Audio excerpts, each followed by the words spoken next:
This is going to be alkalotic side. Okay, so where is the pH now? Acidotic side, sir. So pH in the acidotic side. So where is the PaCO2? Acidotic side. Acidotic side. So PaCO2 is acidotic side. Where is the bicarb? Alkalotic side. Alkalotic side. So where is the tic-tac-toe is forming here? On the acidotic side where the PaCO2 is present. So which means the primary disorder is going to be? Respiratory acidosis. So respiratory acidosis. Okay. So whether it is acute and chronic, based upon the clinical history, it is more likely to be an chronic respiratory acidosis. So if at all, if you don't have clinical information, as you said in the previous thing, we can do calculate H plus ion, and then you can do. Can we try this one for that? Yes, sir. See whether it is an acute and chronic. Okay, so let's calculate the H plus ions. It's going to be 80 minus 32. Am I right? Yes, sir. 80 minus 30 is going to be 48. Okay, so the change in H plus ions is going to be 48 minus 48, right? So change in H plus ion is 8. Now let's calculate the change in the PaCO2, which is going to be 64 minus 40, 24. Okay, so change in H plus ion divided by change in the PaCO2 will give you 8 divided by 24.3. So it clearly tells that this patient is having a chronic respiratory acidosis. Do you understand this point, guys? Yes, sir. Yes, sir. Okay. In case if you don't have the clinical history, this is the easy way to identify whether it's an acute or chronic or acute on chronic. Okay. So this patient, we identified that this patient is a chronic respiratory acidosis. Okay. Now tell me what will be the compensation, doc. For every 10 increase in CO2, there will be 4 increase in bicarb, sir. So chronic respiratory acidosis, for every 10 millimeter of increase in the PaCO2, bicarb should increase by 4 milliequivalents. Okay. So how much it has increased from 40? It has increased to 24. So roughly for first 10, 4, second 10, 4, for another 4, maybe 2. So you expect around 9 to 10 milliequivalents increase. Yeah, 8 to 9. Yes, sir. 9 to 10 milliequivalents increase. So what is the bicarb recorded?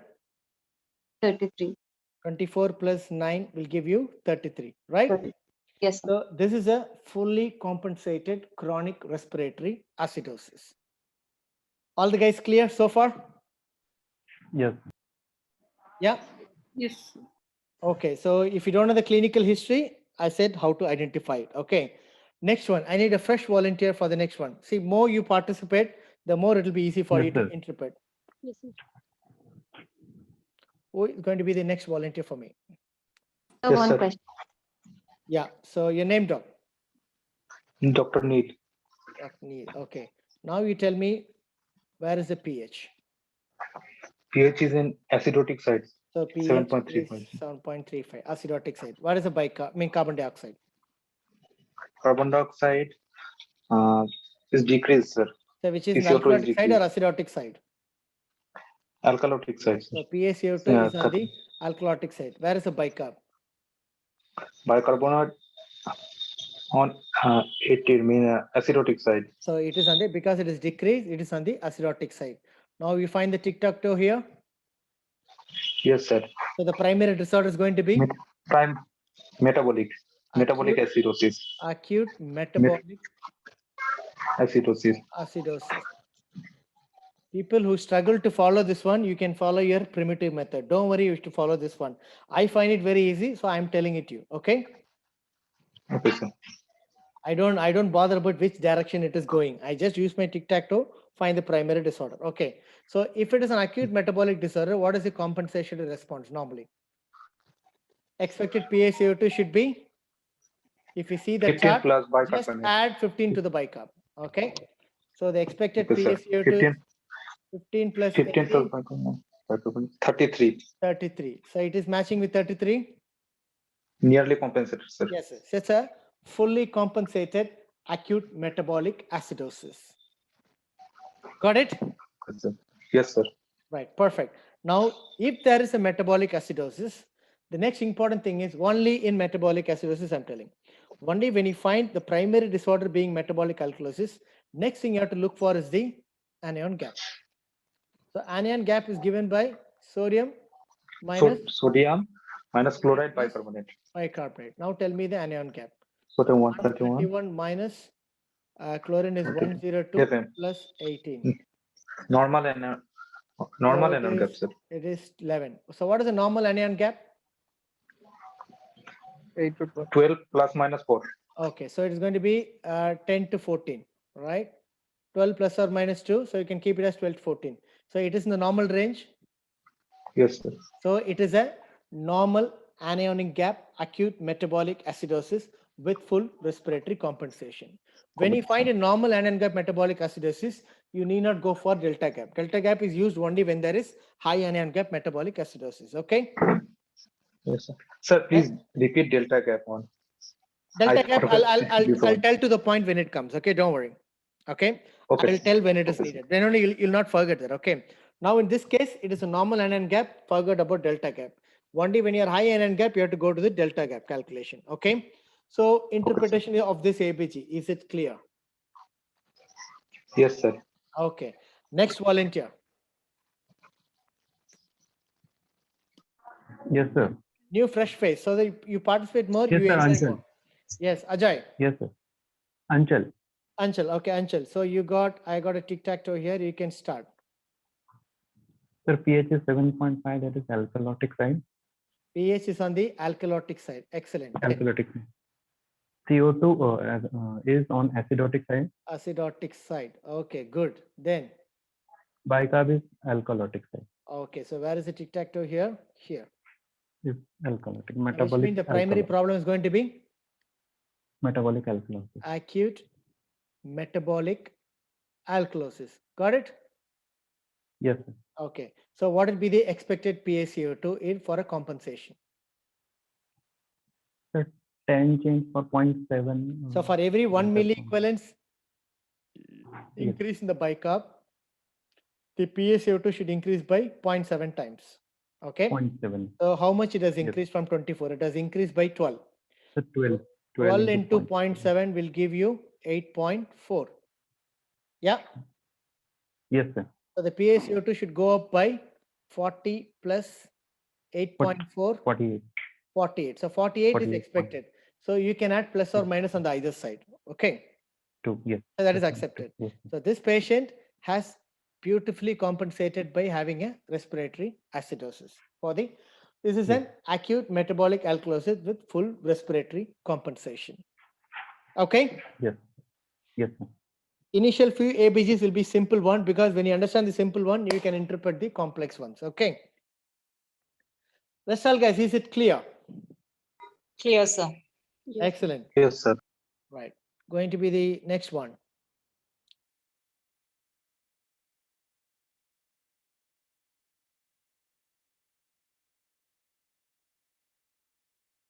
Who is going to be the next volunteer? Sir, Anupama.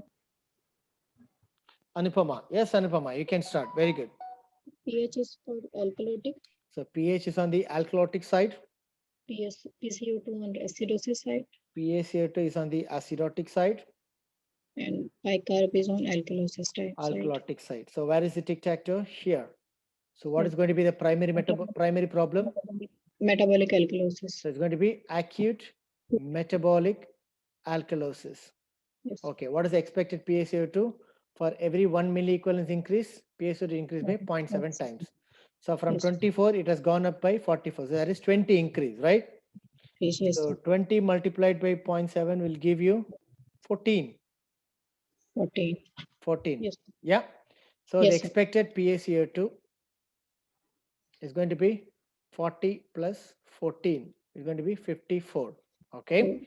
So you could ask me, I put one metabolic alkalosis ABG in the previous one. Why I put again? Because of all the metabolic disorders like metabolic acidosis, acute respiratory acidosis, chronic respiratory acidosis. So of all the metabolic disorders, the compensatory response for metabolic alkalosis is most poor in the body. First point. Okay. The body's Yes. compensatory response will be very poor or it is limited for metabolic alkalosis. So in metabolic alkalosis, the body cannot increase the PaCO2 beyond more than 55. Okay. So body cannot increase the PaCO2 beyond 55 because that is a maximum limit the body can compensate for metabolic alkalosis by reducing the ventilation. Okay. Yes, Rest all guys unmute and tell me whether you understand this point. Yes, sir. Yes, sir. Can you As- just briefly again explain, sir? Yeah, from for start? the normal Compensation, sir. I'm telling you, I'll repeat it again. For a normal metabolic alkalosis, the compensatory response is going to be the respiratory acidosis, right? So body will try to hypoventilate and try to conserve the carbon dioxide and produce respiratory acidosis. But the problem is beyond 55, the body cannot add up for, or body cannot conserve more PaCO2 because the peripheral chemoreceptors will get stimulated. So this is a maximum limit the body's PaCO2 can reach. Okay. So if you find someone with a pH of more carbon dioxide of more than 55, which the body cannot go beyond the 55 range, this means the patient is having an additional respiratory acidosis problem. Okay. Okay. So see the compensatory response, see whether the patient has reached expected response. The expected response, whatever the severity of metabolic alkalosis it could be, the expected response will not cross 55 in the body. If the body is crossing beyond 55, which means it is not just a compensation, the body is also having additional respiratory acidosis. This is only with metabolic alkalosis. Okay, rest all will have a very good compensated response, whereas the response to metabolic alkalosis very, very limited, where I mean the body cannot conserve more than 55 because the peripheral chemoreceptors get stimulated because of hypoxia. Okay, Okay. is that clear? That's why specifically I put this ABG. Whereas in the previous case, you got the expected response, it is fine, full compensation. In this case also, you're getting the expected response, but it is going beyond the body's maximum capacity. So which means the patient is not just compensating, the patient is additionally having a respiratory acidosis. Do you understand this point, guys? Yes, sir. Okay, just remember this point alone for metabolic alkalosis alone.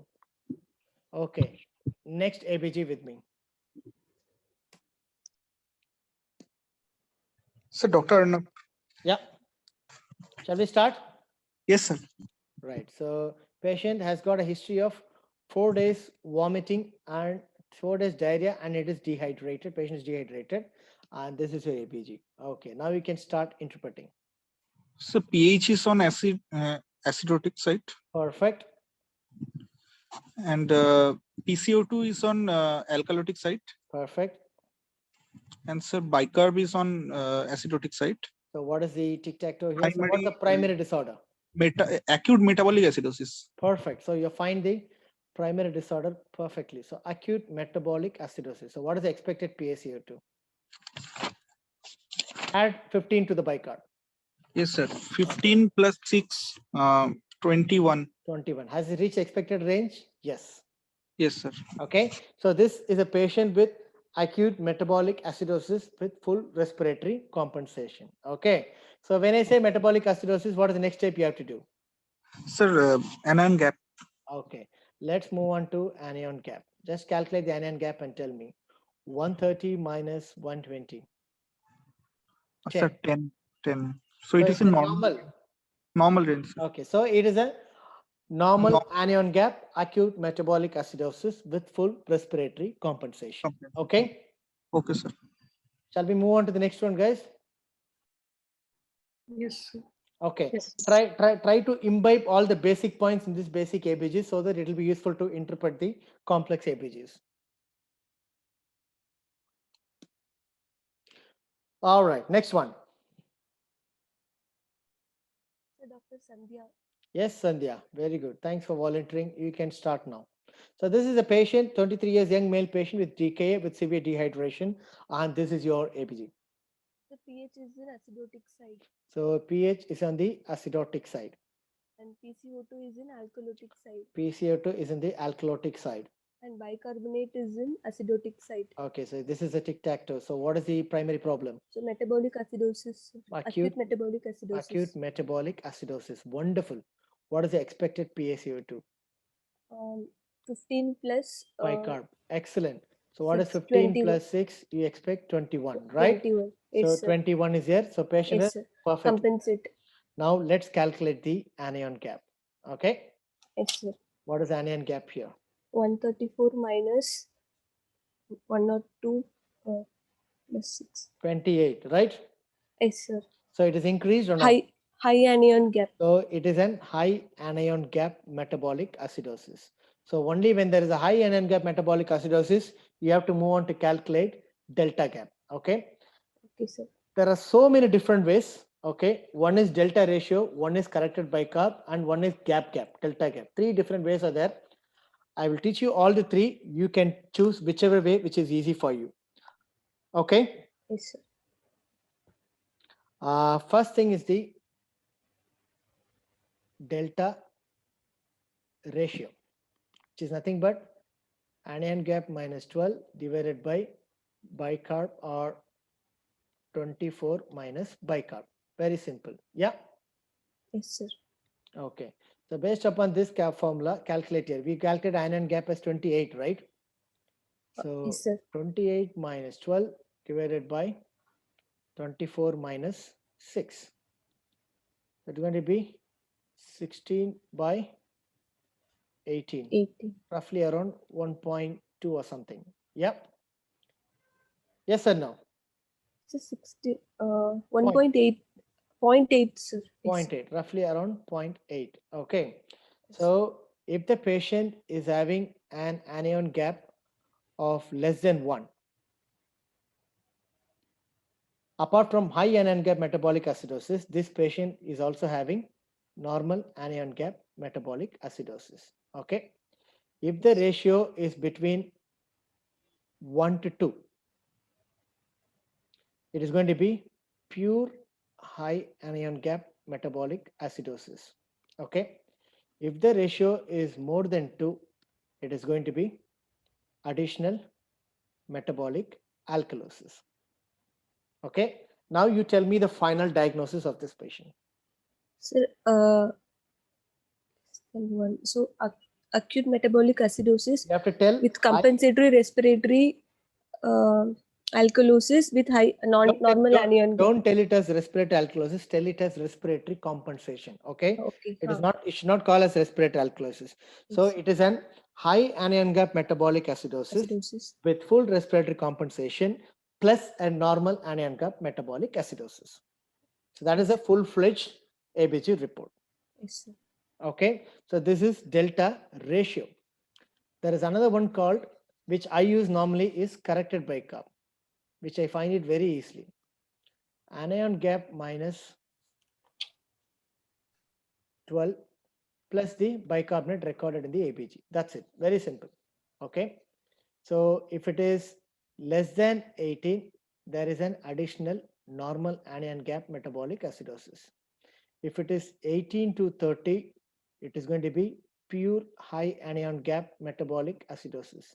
If it is more than 30, there is additional metabolic alkalosis. Okay. Here if we see 28 minus 12 plus 6.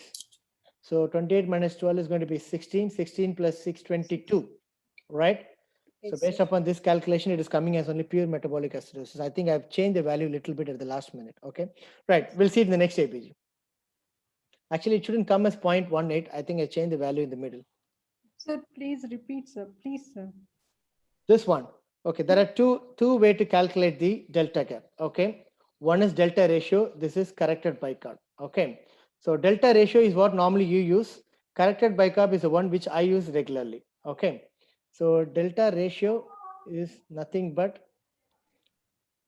anion gap minus 12 divided by 24 minus bicarb. Okay. If the ratio is less than 0.8, it is going to be high anion gap metabolic acidosis plus an additional normal anion gap metabolic acidosis. If the ratio is 1 to 2, so ratio is 1. If the ratio is 1 to 2, it is going to be just pure high anion gap metabolic acidosis. More than 2, apart from high anion gap metabolic acidosis, this patient is also having additional metabolic alkalosis. 2 different ways. You can use whichever you like. I prefer this one because I don't want to divide. Is addition and subtraction, which is going to be very easy. Is it clear? Shall we move on to the next one? Sir, corrected bicarb method, sir, second. Here, just calculate the anion gap minus 12 plus add the bicarb which is recorded. If it is less than 18, it is going to be normal anion gap metabolic acidosis plus high anion gap metabolic acidosis. Between 18 to 30, it is nothing but pure high anion gap metabolic acidosis. More than 30, just and apart from high anion gap metabolic acidosis, there is going to be additional metabolic alkalosis. Okay, Yes, sir. good. Yes, Let's sir. move on to the next. Okay, now who is going to be the volunteer? Now the ABG is going to get more and more complex, but it will be very easy to interpret. Don't worry. Next volunteer, please.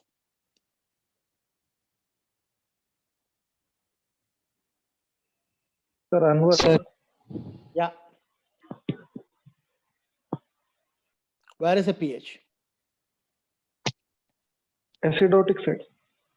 pH is on the acidotic side. Lovely. Okay, where is the PaCO2? Sir, it is on the alkalotic side. Alkalotic side. Lovely. Okay, where is the bicarb? Acidotic side. Okay, now find the tic-tac-toe here. Primary Problem is problem is acute- metabolic acidosis. Acute metabolic. metabolic acidosis. Okay, good. So now what is the expected PaCO2 compensation? Sir, 15 plus bicarbs. 15 plus bicarb. So 15. what is the expected by PaCO2 in this patient? 33, sir. 30. Is it close to 33? No, sir. No. So it is well away from 33. So what do you infer from that? Apart from acute metabolic acidosis, the patient is having additional respiratory Acidosis. alkalosis. Alkalosis, yes. Since they expected the recorded one is lesser than the expected, it is going to be respiratory alkalosis. In case if the carbon dioxide recorded is 45, what does it mean? There is acute metabolic acidosis plus additional respiratory acidosis. Okay. Yes. This patient is having acute metabolic acidosis because of DKA, but since he is breathless because of pneumonia, this patient is also having respiratory alkalosis and acute metabolic acidosis. So this is a classical example of mixed disorder. People who Mixed told disorder. Okay, people who told me how to identify the mixed disorder, this is the easy way. Find the expected one. If the recorded one is not close to the expected one, see which range it is dropped down. If the expected bicarb is 33, it is less than the expected, which means the patient is having additional respiratory alkalosis. If the recorded one is more than the expected PaCO2, there is additional respiratory acidosis. Is that clear, guys? Do you understand this one? Yes. Yes, sir. Okay. Yes, sir. If you do more and more ABGs with me, you'll find it more easy. Okay. Yes. Who's the next one with me?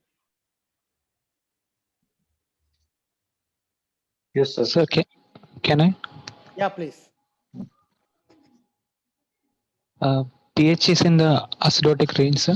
pH is in the acidotic range. Lovely. Bicarb in the alkalotic side. Bicarb and alkalotic side. Can you look into this? This is 180 is oxygen. Um, Where is the carbon dioxide? Tell me carbon dioxide.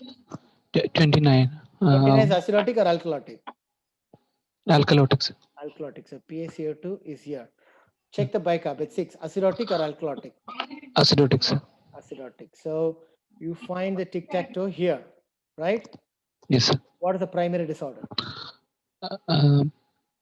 Metabolic acidosis, sir. So it's going to be acute Metabolic metabolic acidosis. So that's acidosis. the primary disorder. Lovely. You have found the primary disorder. Now, what will be the compensation?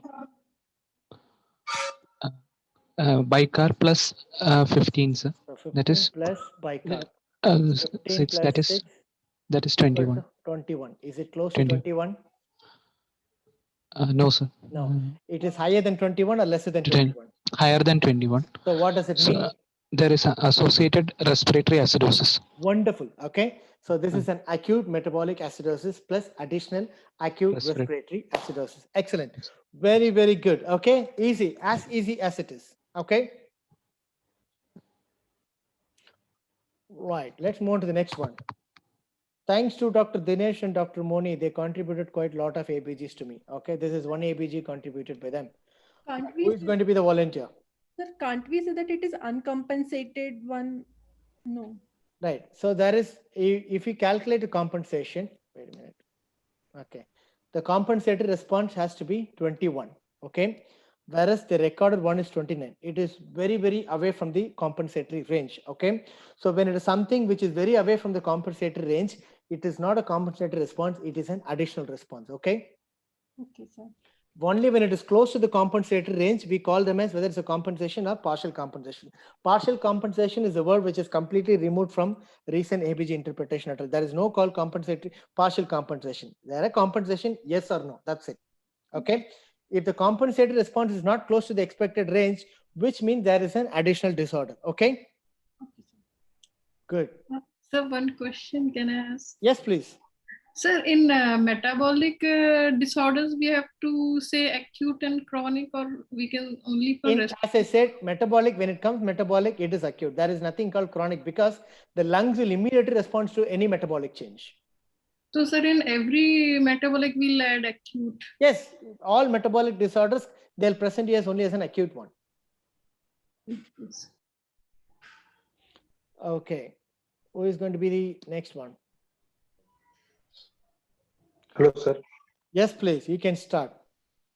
So this Yes, sir. patient is a young 22 years diabetic, type 1 diabetes, admitted in an intensive care unit with a complaints of disorientation and shortness of breath. Now we can start interpreting. Sir, pH is in 7, acidotic side, pH is on the 7.37 acidotic side. Excellent. Then PaCO2 on alkalotic side and PaCO2 is on bicarbonate, the alkalotic side. Excellent. alkalotic. Bicarbonate on acidotic side. Bicarbonate it is on the, hence the primary problem is, metabolic acidosis, sir. the primary problem is going to be metabolic acidosis again. Right. So it is acute Yes, sir. metabolic Acute metabolic acidosis. acidosis. So what is the expected PaCO2 compensatory response? 8.3%, 23.3. 15 plus 8 is going to be 23, roughly 23. But what is the recorded one? 14.1. 14.1. So which means which is less than the expected, well away from the expected range. So this is Mean an there is acute a- metabolic acidosis plus, With additional respiratory alkalosis. excellent. It's an acute metabolic acidosis plus additional respiratory alkalosis. Okay. When you find acute metabolic acidosis, what is the next thing you do? Anion gap, sir. Anion gap. Now calculate the anion gap here.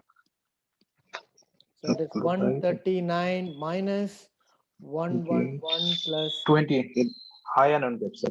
so it is roughly coming around 20, right? Yes, So sir. it is an high anion gap metabolic acidosis. When there is Acidosis. a high anion gap metabolic acidosis, you have to calculate the delta gap. Delta gap. So you want to use corrected bicarb or ratio, whichever you want, I can start. No, sir. Delta gap, sir. Delta gap, okay, Delta delta ratio. gap.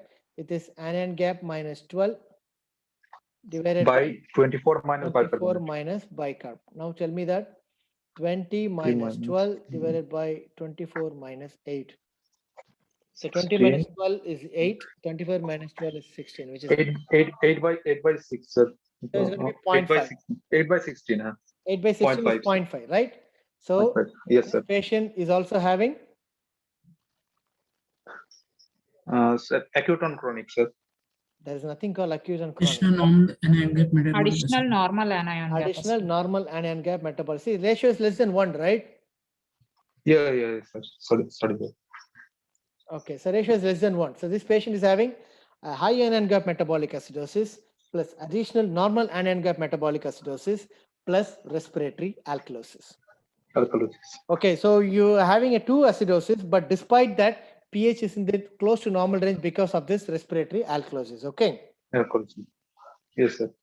So high anion gap metabolic acidosis plus a normal anion gap metabolic acidosis plus respiratory alkalosis. That is the full-fledged ABJ report of this sample. Okay. Sir, Okay, sir. sir, how can two like high anion gap and normal anion gap and Okay, so this patient could be having a decay on one side, could also be having a diarrhea or any vomiting on the other side. Vomiting, diarrhea all produces normal anion gap. DKA produces lactate accumulation and ketone body accumulation, so which is an unmeasured anion that increases the anion gap. So it's because of the decay, you get high NN gap metabolic acidosis. Because of vomiting and diarrhea dehydration, you get a normal NN gap. So that's why they coexist together.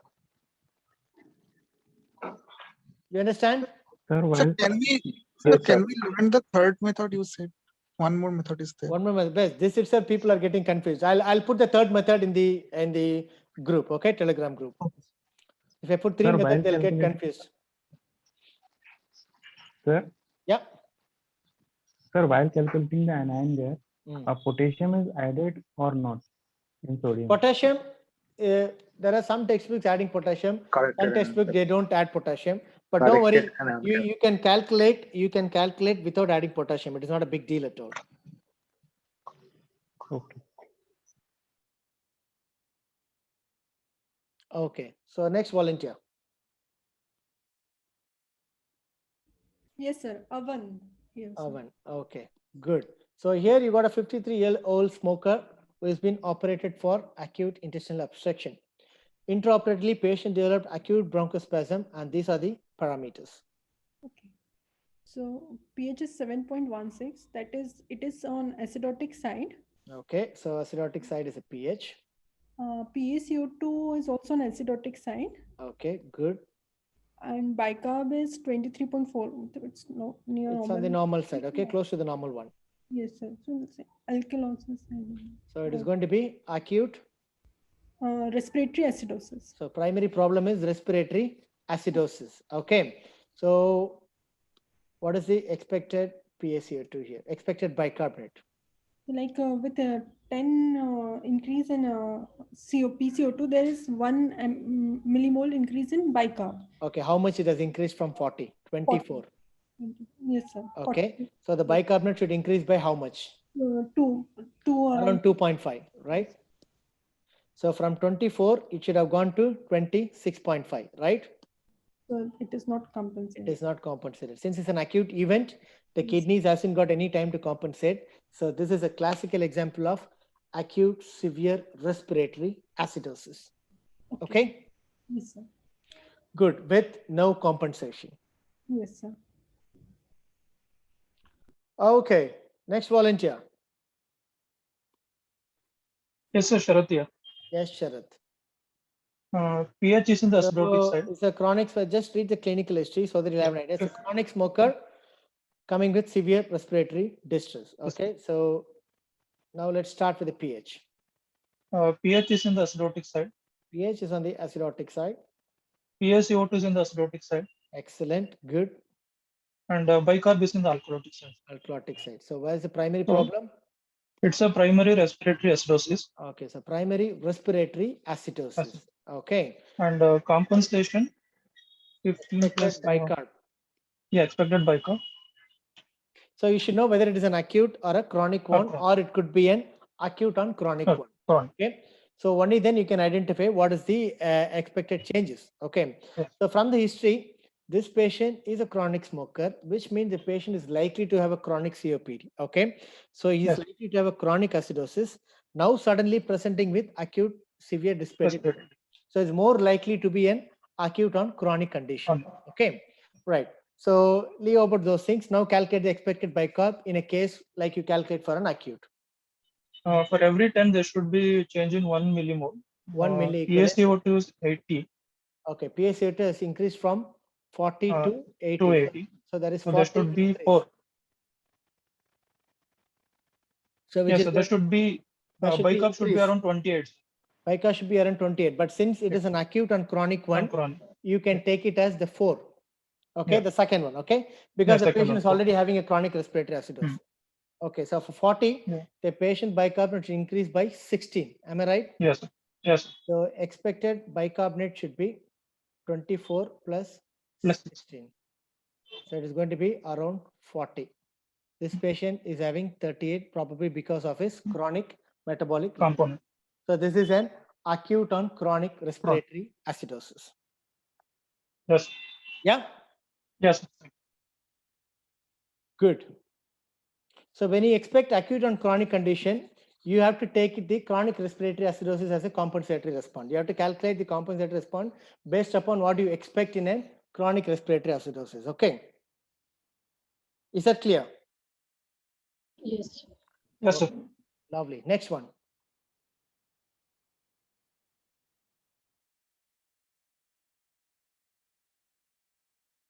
So normal, acidotic range, alkalotic range. Right. So this is an young female with a history of convulsion and aspiration. She's been on the ventilator for being hypoxemic. ABG is done after 2 hours in the ventilator. Right. Who is going to start with me?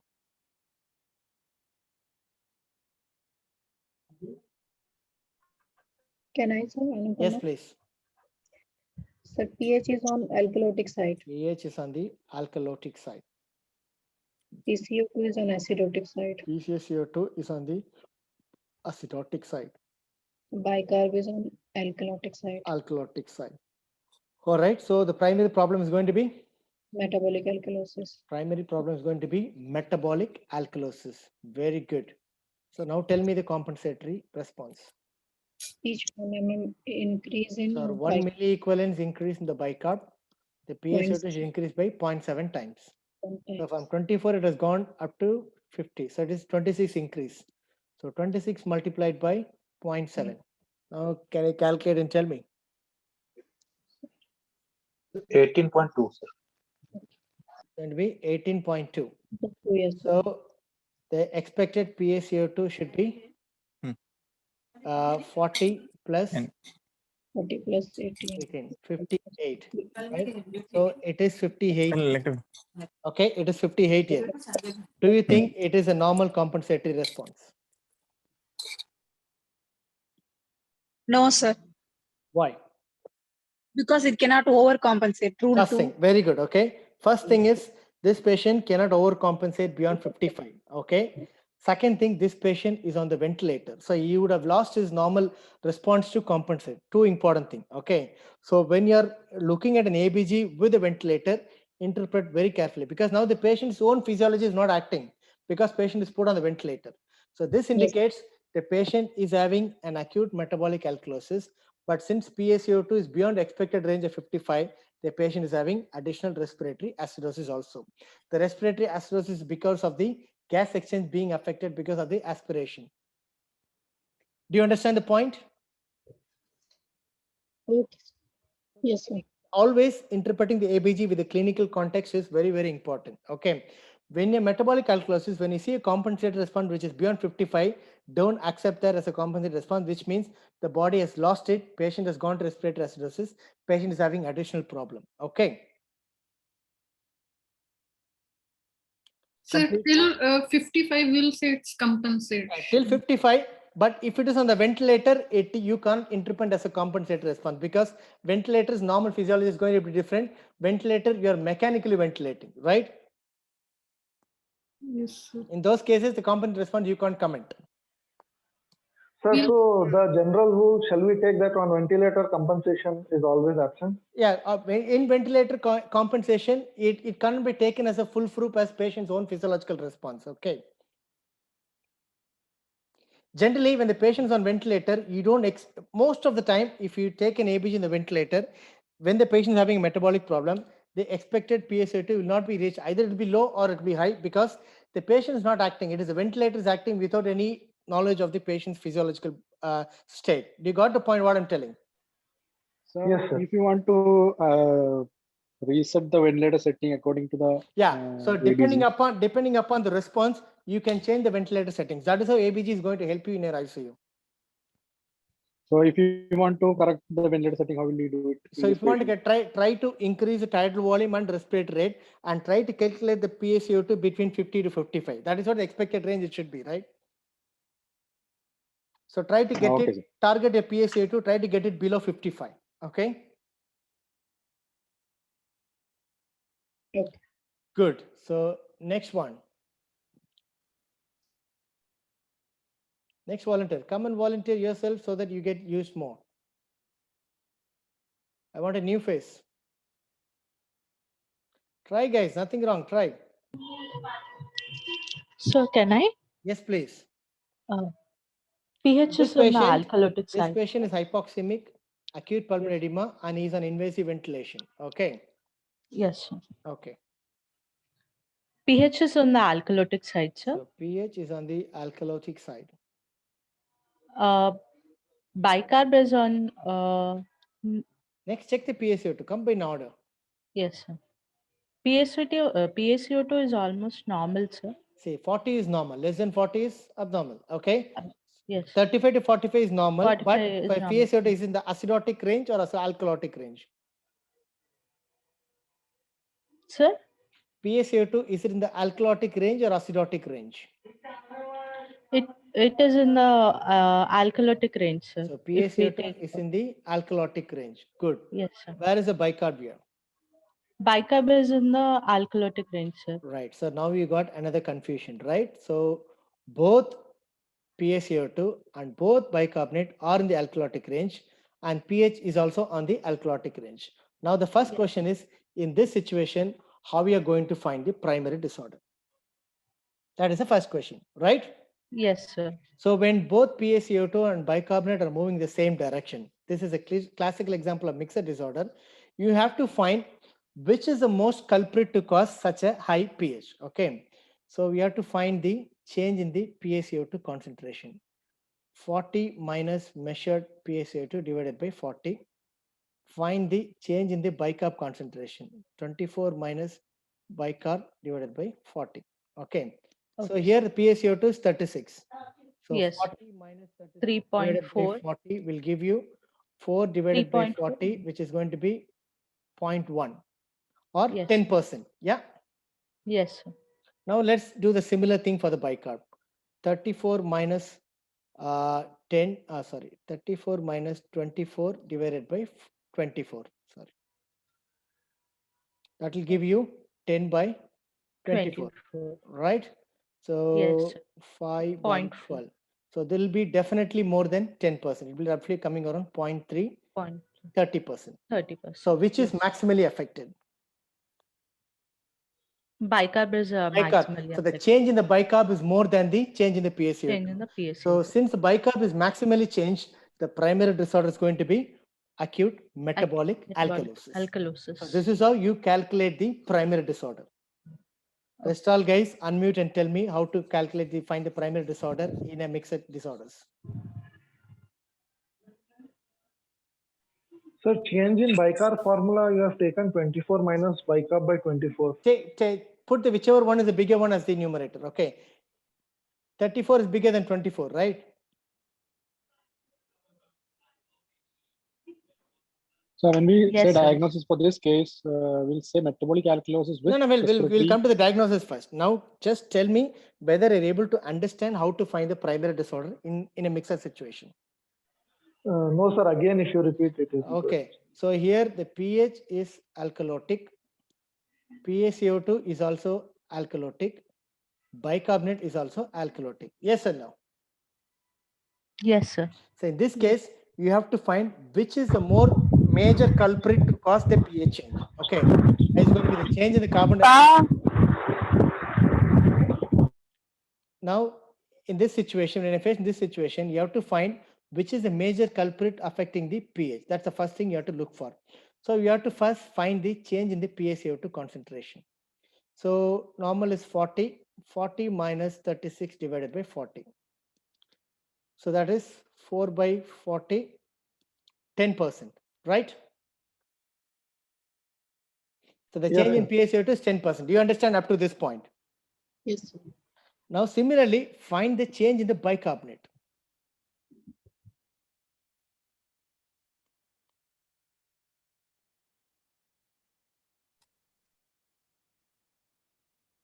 If you calculate this, roughly it will come around 30 to 40%. Okay. Sir, the change in bicarb formula is patient's value minus 24 Patient's by value pH. minus, here also same thing. Patient's value minus 24, because in alkalosis, patient's value is going to be high, isn't it?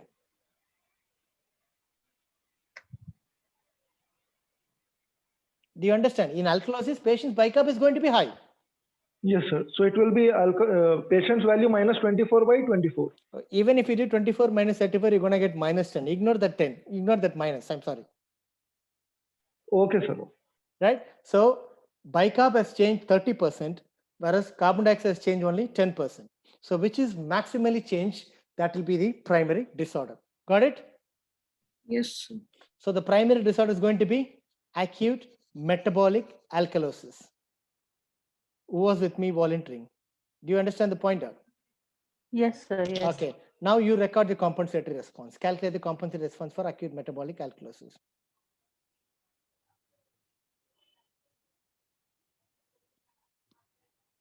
So for every 1 milliequivalence increase in the bicarb, 0.7. the PaCO2 should increase by 0.7. Seven. Okay. Yes. So from 24, it has increased to 34, which means 10. 10. 10 multiplied by 0.7 is going to be 7. So the expected PaCO2 should be 40 plus 7, 47. What is the PaCO2 actually recorded? 36 points. So what do you understand by this time? It is a too Too low beyond the expected. yes. Okay, it is too low beyond the expected, which means the patient is having additional respiratory alkalosis. So this case is an acute metabolic alkalosis plus respiratory alkalosis.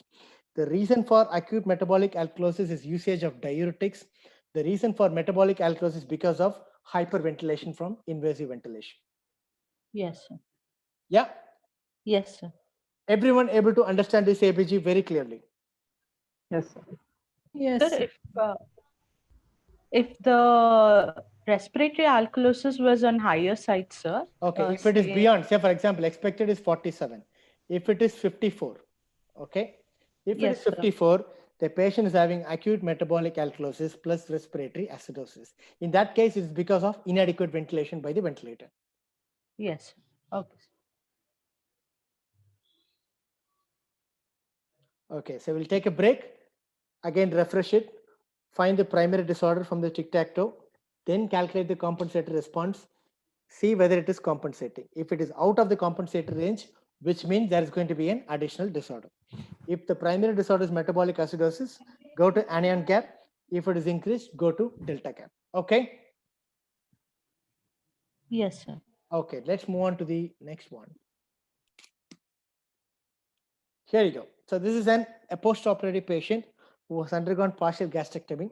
ABG is done 4 hours after extubation. Right, who is going to be the volunteer?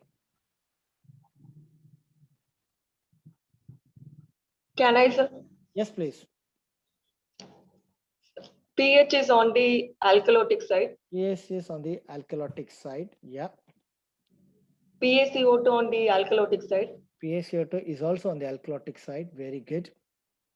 And bicarb almost normal. Almost nearly normal. Okay. Or close to between normal acidotic side. Let's keep it, as of now, we'll keep it in the acidotic range because it is less than 24, right? So the tic-tac-toe is here. What is the primary disorder? So respiratory alkalosis. So the primary is going to be acute. Respiratory. It's an acute condition because it is 4 hours post extubation. Yes, sir.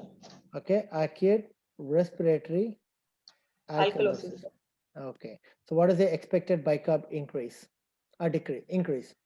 Every 10 increase in 10 increase in the PaCO millimeter mercury in the carbon dioxide. Bicarbonate should increase by 2. Okay, so for every 10 decrease, I'm sorry. So for every 10 decrease. Decrease. For every 10 decrease, the bicarbonate decrease by 2. Right here, it is almost dropped by 10, right? Yes, sir. Your expected bicarb should be 24 minus 2, which is going to be 22. Okay, it is 23, which means the body has just started, but it actually doesn't reach the compensatory range. Yes, okay, so this is an acute respiratory alkalosis, probably because of pain post extubation. Patient is breathing fast, which the metabolic has just started to compensate. Yeah. Okay. Yes, sir. Other guys clear with this ABG? Yes, sir. Yes. Excellent. We'll move on to the next one. Right. This is very, very interesting ABG. Who want to try this?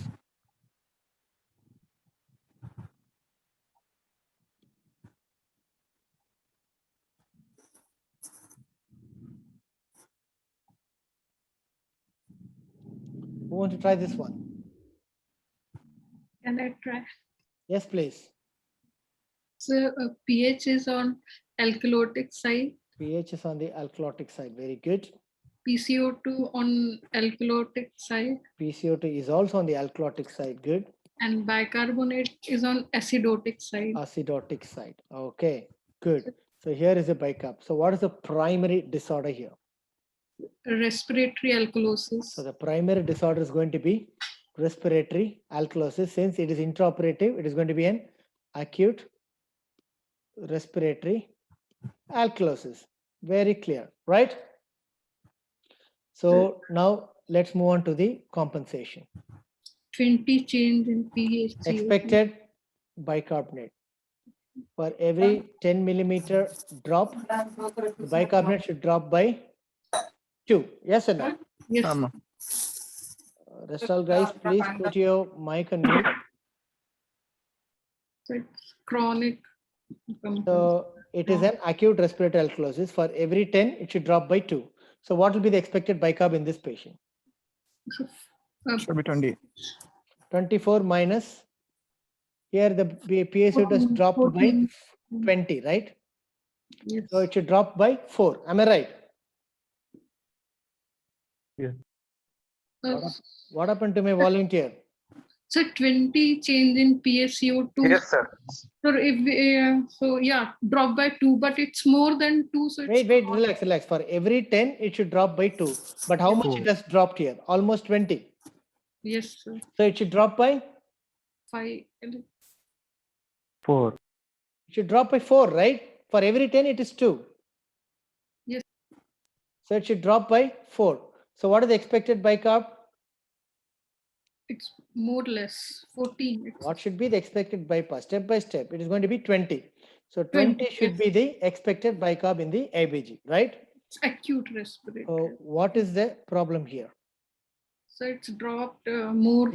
It is dropped more than the expected range. So what do you infer from this? Chronic. It's chronic respiratory alkalosis. What do you mean by chronic? There is no point in the chronic. See, imagine you're finding Combined metabolic acidosis. Relax, others please mute, okay? Except the volunteer, please mute, understand this very clearly. So you have identified it is an acute respiratory alkalosis. Yes? Yes, sir. You have find the compensatory response, the expected bicarb should be 20, okay? You have identified that. But the calculated bicarb is much lesser than the expected bicarb. So what do you understand by this? Sir, it's mixed disorder. It's a mixed disorder. So what is additional disorder present there? So metabolic acidosis. Excellent. Okay, very simple. So this patient is having acute respiratory alkalosis plus metabolic acidosis. Okay. In case if the bicarb is 30, the patient is going to have acute respiratory alkalosis plus metabolic alkalosis. Okay. Yes, sir. Now let's see the clinical reason for this presentation. This patient is on controlled ventilation. That explains why the patient is having respiratory alkalosis, because they tend to hyperventilate normally without knowledge. Whereas why there is a metabolic acidosis? This patient has got a massive bleed. Okay. In a patient with massive bleed, there's going to be a hyperperfusion, lactic acidosis, and that is causing the bicarbonate to drop. That is why you get a metabolic acidosis. Okay. Oh God, just try to converse with me. Are you there?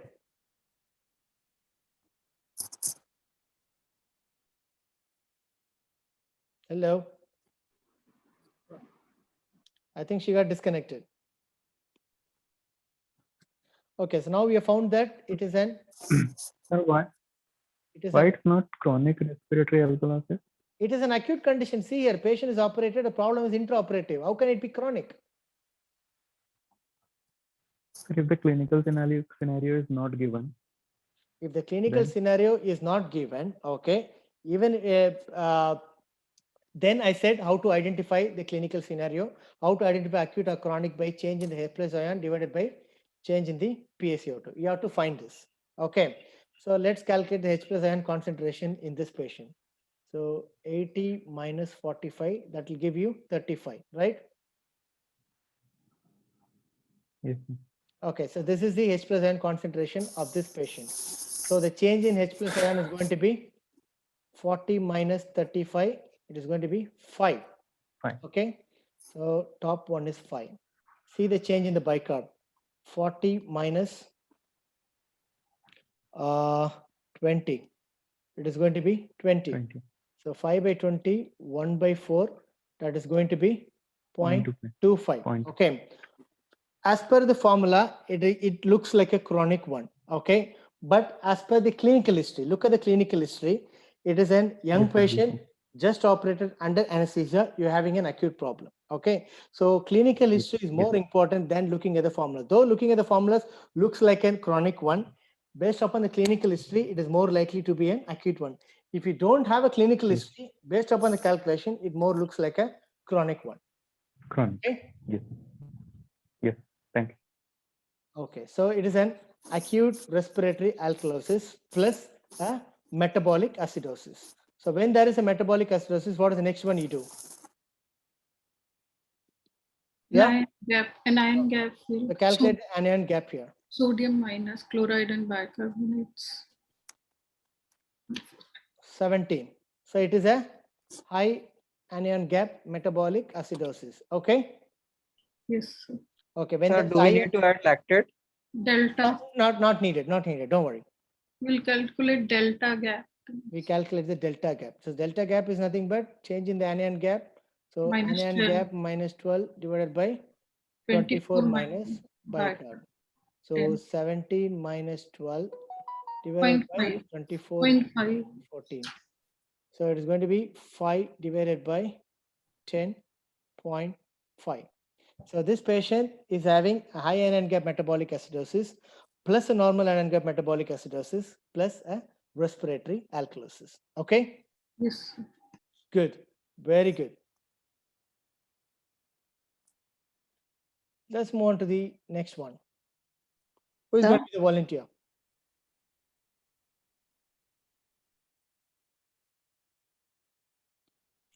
Sir, Yeah. So 42 years post-operative patient, 2 days post-operatively. This is an ABG.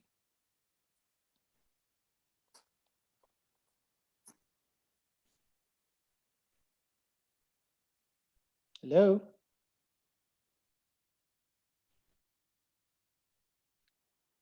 Someone started it off. pH is acidotic site. Okay, your name, doc. You're Avijit, right?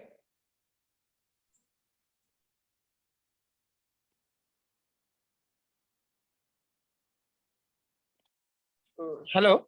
Yes. Yes, Avijit. Can you hear Yes, me? sir. I am Abhijit. Yeah, please.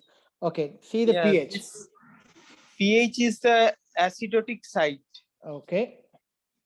and PCO2 is alkalotic site. PCO2 is alkalotic side. Are you sure? Sir, actually 43.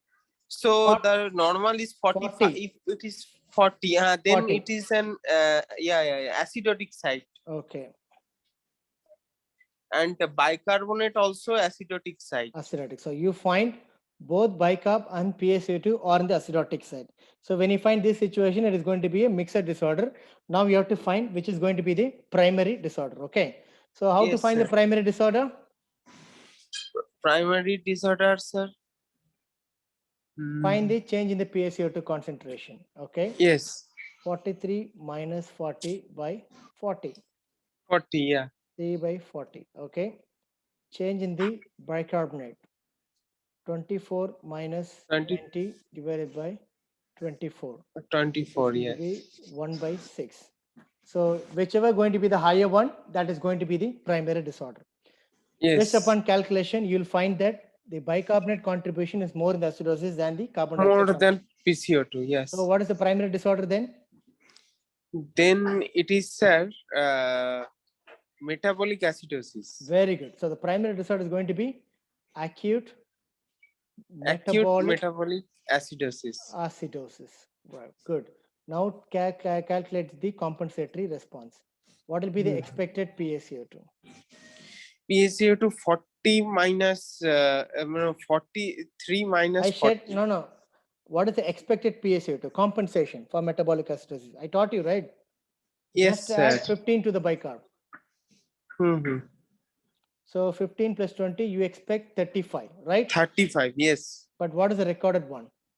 Recorded 43. So which is well above the expected range, which means Yes. the patient is having additional respiratory acidosis. So it is an Yeah, yeah. acute metabolic acidosis plus acute respiratory acidosis. Okay. Acidosis. Yes, sir. Okay, fine. So when it says acute metabolic acidosis, what is the next one you do? Sir, we'll give the anion gap. Okay, calculate the anion gap. Anion gap, which yes, sir. Sorry. 17. 17. Okay, which 17 is means it's the higher high side. anion gap, High HAGMA, the anion. high anion gap metabolic acidosis. When it is a high Yes. anion gap metabolic acidosis, then you're going to go for delta ratio. Okay. Delta ratio. So 17 minus 12 divided by 24 minus 20. 5 20. by 4. So 5 by 4, yes. Which is going to be Means more one. than 1. 1. Okay. So Yes. what do you infer from that? So, sir, if it is more than 1, that means is acidotic. If it is more than 1, what? Pure HAGMA. It is a pure HAGMA. Very simple. So it is a pure high anion gap metabolic acidosis plus high an anion. acute Yes. plus an acute respiratory acidosis. Okay, this is an example Okay. for mixed disorder. Okay, okay, sir. Excuse me, sir. Sir, can the serum potassium be affected in a delta ratio? Means serum potassium. Of course, it can affect. Yeah, but even if you include potassium or if you don't include potassium, it will be purely an high anion gap metabolic acidosis only. All right. But generally, don't include potassium in your anion gap measurement. It is not at all recommended nowadays. Most of the standard textbooks mention ignore potassium, just include the sodium alone. Because the potassium is intracellular, extracellular concentration is affected by acidosis. Okay. So that will give you a false idea of what is the actual anion gap is. Okay. So that is why the potassium is excluded in the anion gap calculation. Okay, sir. Thank you. Okay. Next one.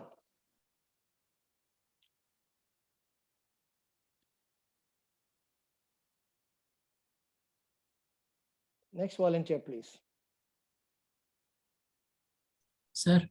Yeah. Yes, you can start. So read the clinical history. So it is going to be a severe COPD patient. He is already known chronic CO2 retention. The baseline CO2 is 55. And the patient is presenting to emergency room with worsening dyspnea and acutely decompensated state. Okay. So he is having a saturation of 78 on room air. You have given this ABG. Now we can start. So pH is on the acidotic range. Okay. pH is on the acidotic range. CO2 is also on the acidotic range. Acidotic range. Excellent. Bicarb is on the alkalotic range. Okay. What's the primary disorder? Increase.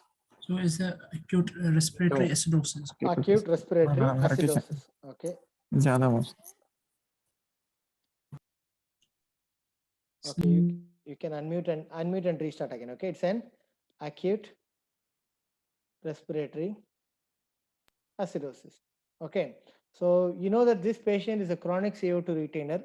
So it is more likely to be an acute on chronic respiratory acidosis. Okay. Yes, sir. Okay. So when you calculate the compensatory response, you have to compensate for a chronic respiratory acidotic change. Okay.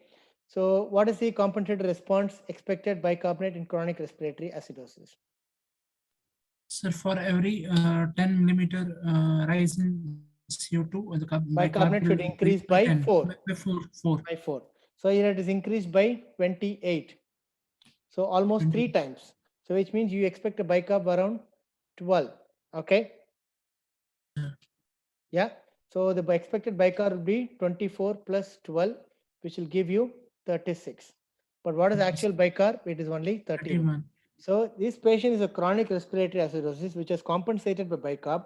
But now suddenly, because of an acute infection, the bicarbonate is not reaching the compensated range. It is taking some more time.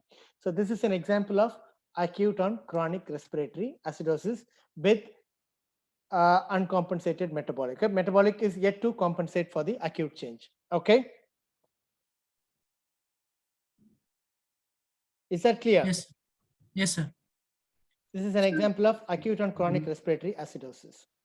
Sir, please re-explain the expected CO2. So expected PaCO2 is right for chronic respiratory acidosis. for every 10 increase, the bicarbonate should increase by 4. Here it is Yes. increased by 28, almost let's take it as 30, right? 3 times. So if it is increasing by 30, the bicarbonate will increase by 12, right? So the expected Yes, bicarb will be 24 plus 12, 36. But since it's an acute and chronic insult, the patient is not having time for the compensation response. That is why bicarbonate is still in the 31 range. Okay. Sir, we can't say metabolic alkalosis. And we can't tell this one because the clinical context doesn't support that. So that is why ABG interpretation needs clinical background also all the time. Okay. Okay, next one.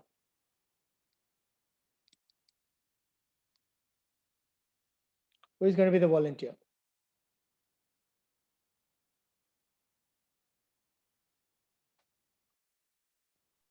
So I have a doubt. Yes, please. When we check ABG, they definitely tell us to ask for the FiO2. What is the importance of FiO2 for FI interpreting now, an ABG? the PO2 level, no, the oxygen level. The oxygen level depends upon the PO2 level depends upon the inspired oxygen concentration. That is the main reason, because when you increase the FiO2, what happens to the alveolar oxygen concentration? It increases because the alveolar oxygen concentration is given by atmospheric pressure minus water vapor pressure multiplied by FiO2 minus PaCO2 divided by respiratory quotient. So when you keep on increasing the FiO2, the partial pressure of oxygen in the alveoli increase. When the partial pressure of oxygen in the alveoli increase, the diffusion gradient between the alveoli and the blood is going to increase. So more and more oxygen is going to come. So that will increase the partial pressure of oxygen in the blood. So that is why you can't comment the partial pressure of oxygen in the blood without the inspired oxygen concentration. Okay. Yes, sir. Thank you, sir. Sir, couldn't get this concept. Simple. When you breathe 21% oxygen, okay, room air, PaO2 is going to be different. When you increase FiO2 to 50% oxygen, PaO2 will change. So PaO2 value depends upon the inspired oxygen concentration. As simple as it. The alveolar or arterial? PA, you are speaking about alveolar. See, when the alveolar oxygen concentration increase, what happens to the gradient between alveolar oxygen and the partial pressure of oxygen in the blood? See, simple, right? Alveoli is here, blood is here. Okay, when you breathe 21% oxygen, what is the partial pressure of alveoli in the oxygen in the alveoli? Normal at 21% oxygen. 100. It is going to be 100. Okay. What will be the partial pressure of blood in the blood oxygen at 21% inspired oxygen concentration? It will be 95. Right. So this phi is the gradient which is diffusing the oxygen from alveoli to the blood. Yeah. Yes or no? Yes, sir. Now, when you increase the inspired oxygen concentration to 50%, the PaO2 will go up almost by 300. Now the gradient is even more. When the gradient is even more, what happens? There will be more and more oxygen coming and the PaO2 will increase. Yes, sir. So you can't comment the partial pressure of oxygen in the blood without knowing the inspired oxygen concentration. Okay.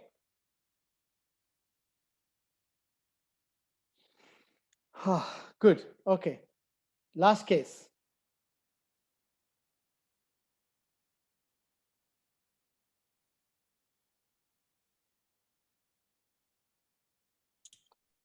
No volunteer. Yes, please. Yeah. Sir, Yes.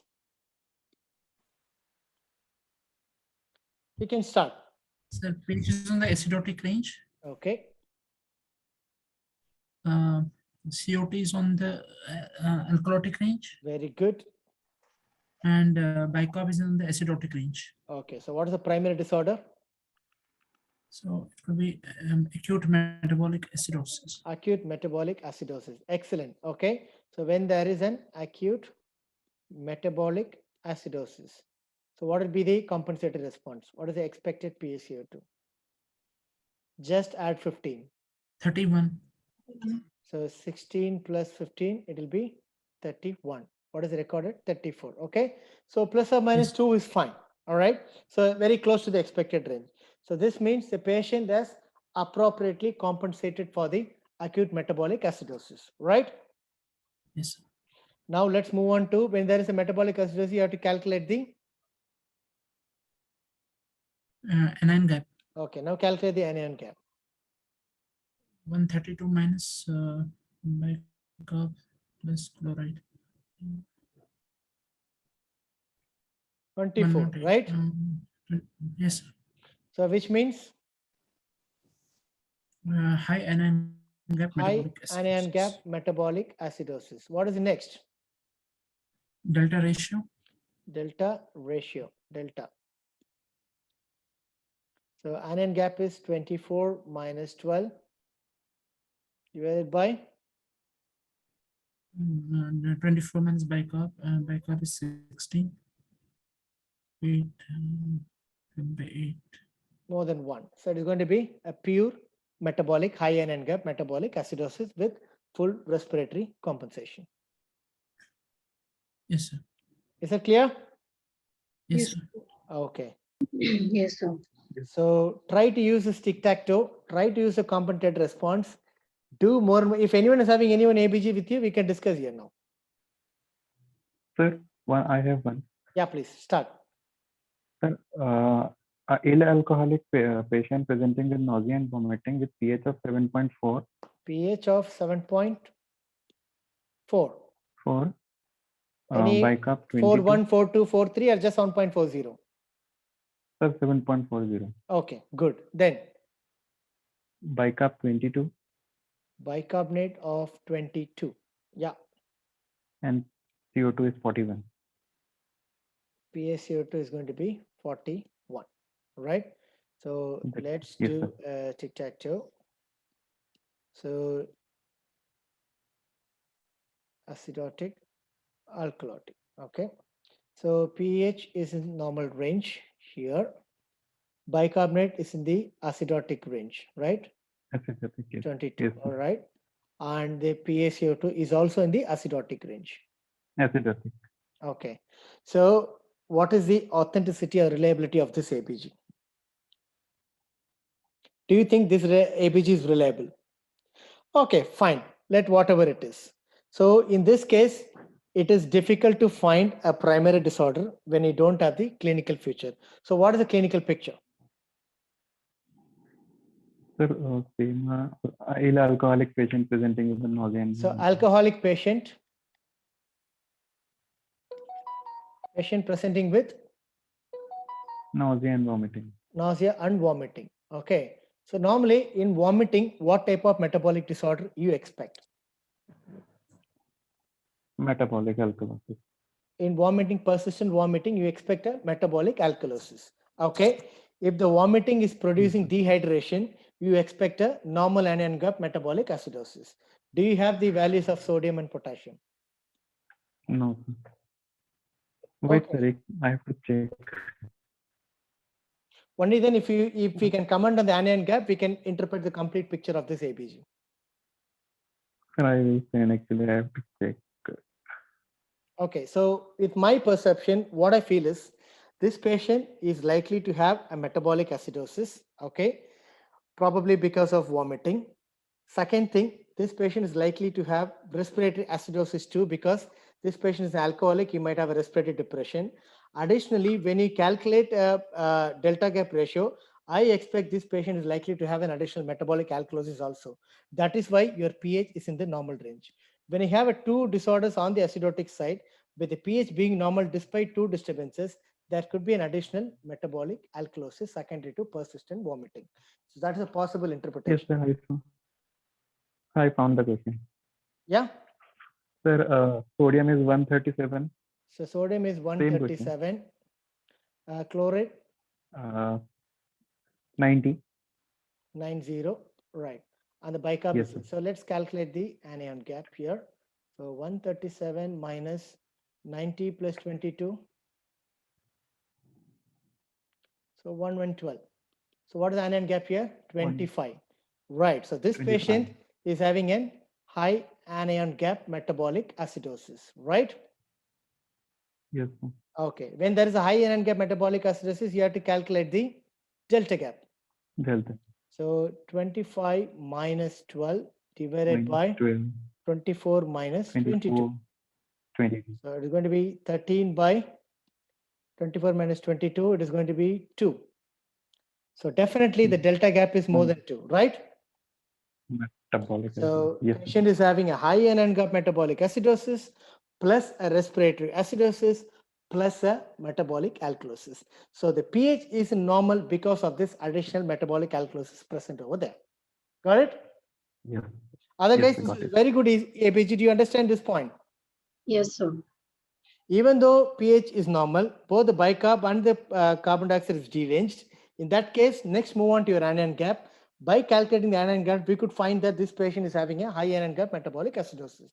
When you calculate the high anion gap metabolic acidosis, go to the delta gap. This patient is having a delta ratio of more than 2, which means the patient is having additional metabolic alkalosis. That metabolic alkalosis is making the pH to be in the normal range. Okay? Is So that clear? same scenario, one more question. Yes, please. You can start your ABG. Yes, sir. Sir, the question is given as interpret the ABG. The Interpret the pH is 7.4. So no clinical details, right? Yes, sir. Okay, fine. The pH is 7.4. 7.40. Yes, sir. Okay. Bicarb is 23 Bicarb is 23. and CO2 is 37. 30? 37. 37. Yes, sir. 37. Okay.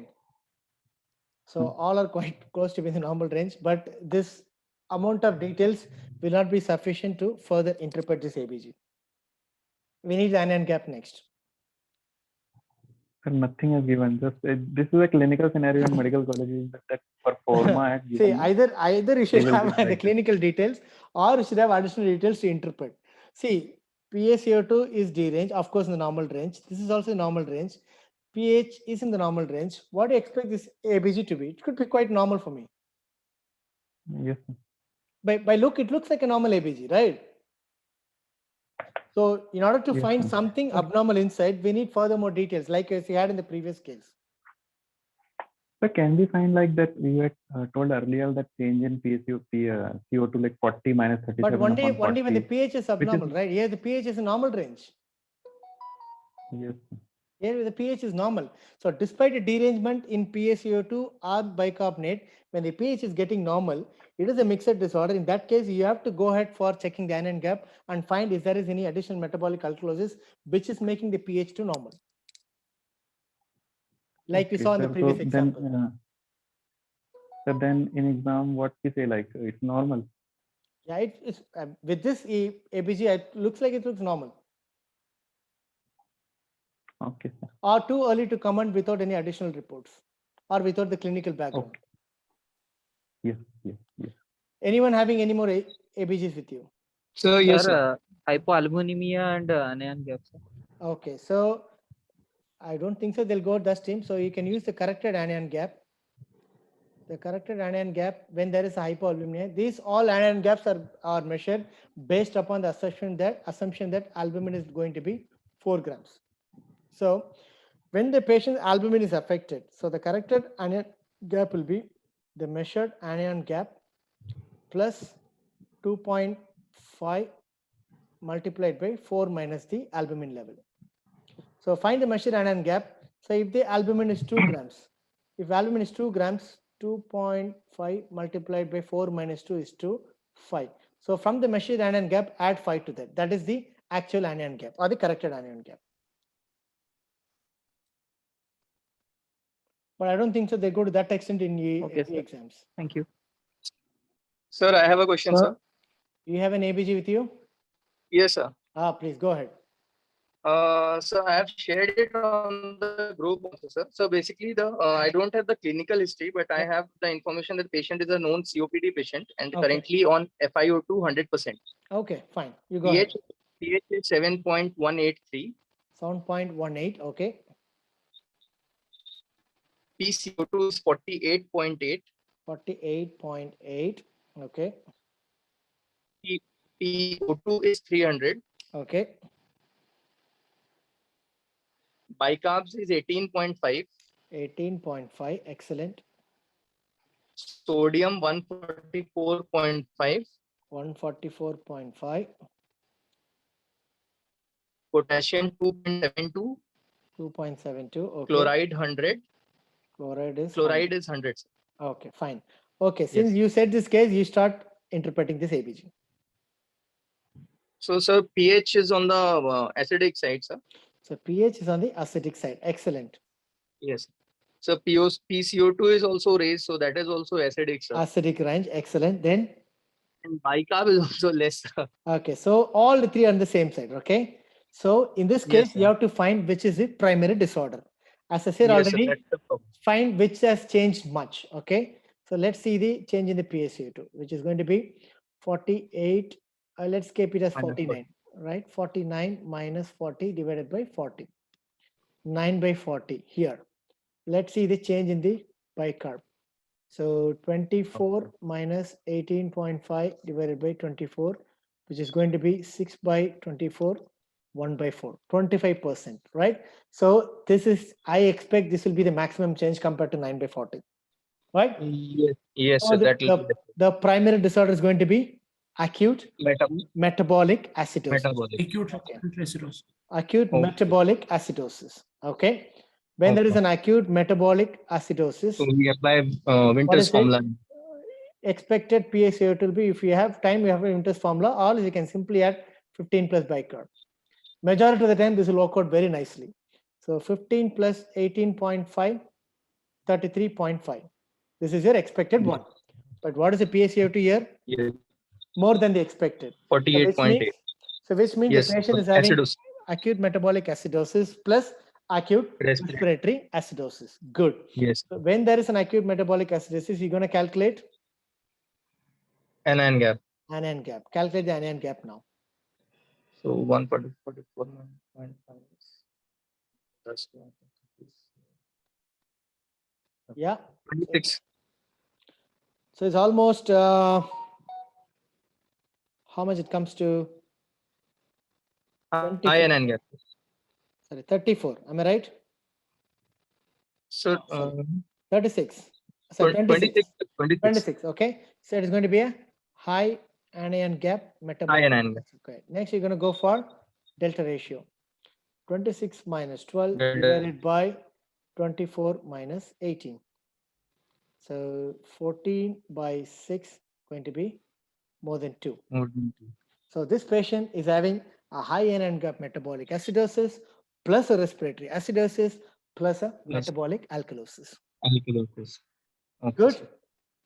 Yes, sir. Okay, sir. So this case 21. Okay. You got We one more got it as ABG with pure. you.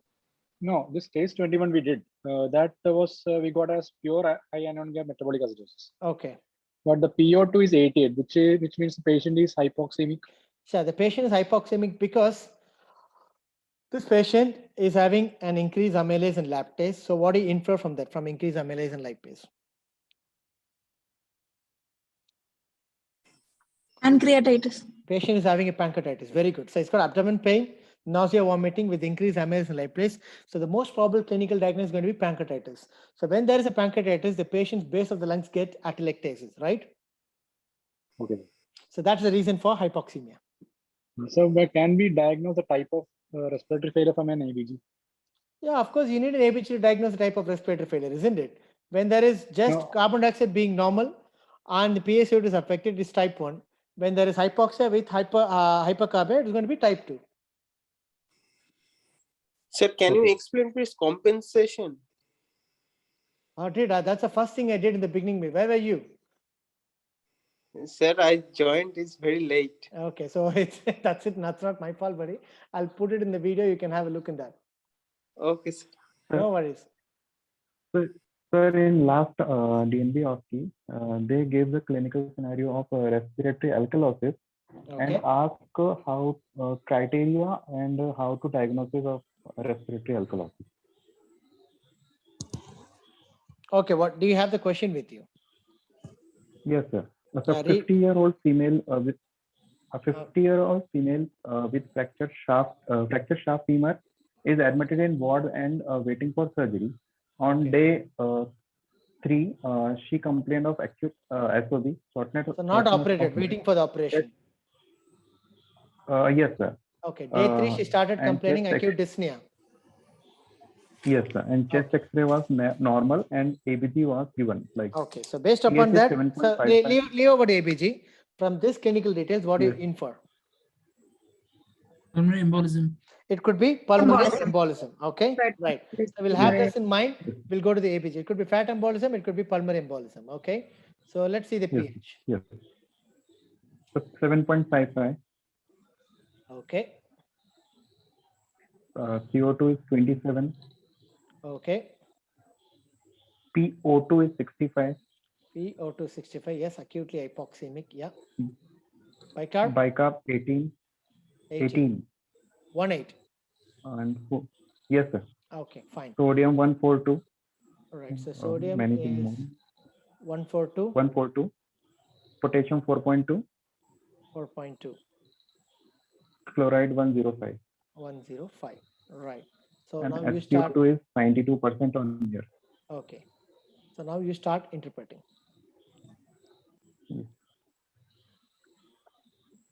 So pH on alkalotic side. Excellent. Bicarb on acidotic side. Bicarb on the acidotic side. Lovely. And CO2 is on alkalotic side. PaCO2 is on the alkalotic side. So this is a tic-tac-toe. So what is the primary disorder? Respiratory alkalosis. So the primary disorder is going to be acute respiratory alkalosis. Okay. So this is an acute Yes. respiratory alkalosis. So what is your compensatory expected bicarb to be? For every 10 millimeter decrease, 10. bicarbonate should decrease by 2. So 2. this patient Yes, from 2. 40 he has dropped to 27. So you expect around 2.5 drop. Okay. 2.5 or Yes. 2.2. Yes, sir. Right. So the expected bicarb will Yes, be sir. 24 minus 2.1. 2.5. Around 22. 22.5 or 21 should be the expected bicarb. But this patient is having 18. Okay, which is well below the expected range. So what do you infer from that? Mixed. This is a mixed disorder. Patient is having acute respiratory alkalosis plus additional metabolic acidosis. Okay. You got the point? Sir, one question, sir. Yeah. Oh, the Sir, person who gave regarding me this, the person who gave me this ABG, where is he? Do you understand this one? No, he's gone somewhere. Okay, you ask it out. Yes. Sir, on ABG now, which bicarb Hello, sir? read? The standard one or a calculated one? You can use the standard one. I mean the calculated one. Hello, sir. Sir, what is the Yeah, difference yeah. between the two, sir? The standard one is nothing but at that temperature, at that PaCO2, what will be the standard bicarbonate it should be. Okay, that's a machine assumes, all right? Calculated one is the actual bicarb recorded in the sample.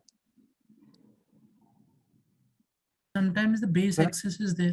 Base Okay, excess. so base B- excess, base excess is amount of acid or alkali to be added to get back the pH normal at a normal temperature with the carbon dioxide concentration of 40. That is actual definition. So minus 2 plus 2 is a normal range. The more it is minus, it is metabolic acidosis. The more it is towards positive side, it is metabolic alkalosis. In metabolic acidosis, you're losing bicarb, so you get more and more on the negative side. In metabolic alkalosis, you're adding more and more bicarb, it is more on the positive side. That is the only inference you can have. Okay? Sir, I'm back. Actually, muted that time. Sir, Okay, so, sir. So that so patient they is having an asked acute what is the respiratory alkalosis secondary to pulmonary Yes. embolism, is tachypneic. In addition, that patient is having Yes, sir. metabolic acidosis, probably because hypotension and hypoperfusion. Definitely, yes. So they asked 5 questions. What is the probable diagnosis? We have done. So what is the criteria for the diagnosis? What is the criteria for diagnosis? So clinical criteria, acute onset dyspnea, risk factors. You have to explain about the risk factors for pulmonary embolism. Okay, so pulmonary embolism I've included in one ASCII station. Don't worry, I'll discuss that pulmonary embolism in detail. So you have to explain the risk factors, and confirmatory diagnosis is by CT angio. Blood test, you can do D-dimer and fibrin degradation products. Okay, sir. So basically, they had asked about the pulmonary. They're concentrating more on the pulmonary embolism. Yes, sir. Sir, okay, I'm done with this. Anyone has got any? This is a fat embolism criteria is like Wilson criteria. There are two criteria. Fat embolism is different. Pulmonary embolism is different. Based upon the clinical picture alone, you can't tell it is a fat embolism because the definitive evidence of fat embolism is lacking in this patient. So you can't tell by clinical picture alone. Of course, there are purple striations, hemorrhages, skin hemorrhages, certain signs which might favor fat embolism. If they have given that clinical picture, you can come out as fat embolism. Otherwise, you can tell it as a pulmonary embolism.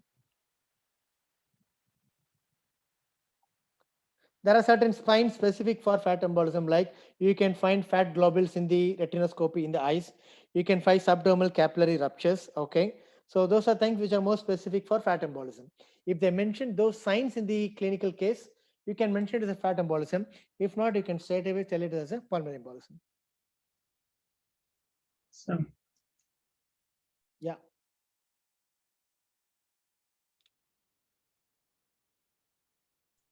Sir, reliability of the ABG. The Reliability of the ABG is nothing but the H+ion concentration multiplied by the bicarbonate divided by PaCO2. Okay, if you calculate this, it should come 24. Then only it is a reliable ABG or authentic in ABG. So to differentiate between an ABG and a VBG. ABG and VBG, for clinical indication, VBG is fine. To differentiate, the major difference comes in the level of carbon dioxide concentration. Okay, it will be 2 to 3 millimeters of mercury, slightly higher than arterial-1. Most important thing is oxygen level and the oxy saturation, which will be very high in an arterial sample, will be very low in a venous sample. pH will be slightly lesser than 7.4. PaCO2 will be slightly higher, whereas the oxygen saturation and the PaO2 level will be very high in an arterial sample.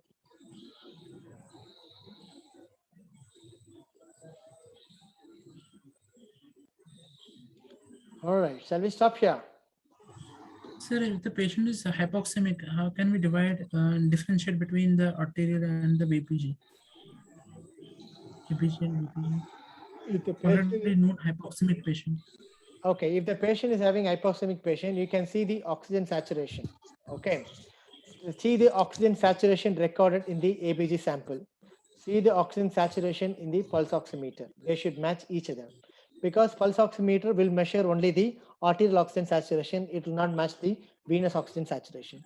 If the arterial oxygen saturation and the oxygen saturation recorded in the pulse oximeter probe are more or less same, you are more likely to have an arterial sample.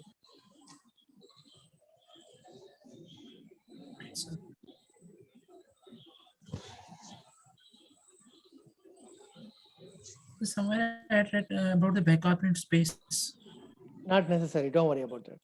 This is again a different name for delta gap. And bicarbonate correction, sir? Bicarbonate correction, I think there is a formula 0.5 into body weight, some expected bicarbonate, some values there's a formula there. So that's the formula used to correct the bicarbonate values. Okay. I didn't go through that value. Some 0.5 into body weight plus desired bicarb, something formulas there in Paul Marino textbook. You can have a look at that.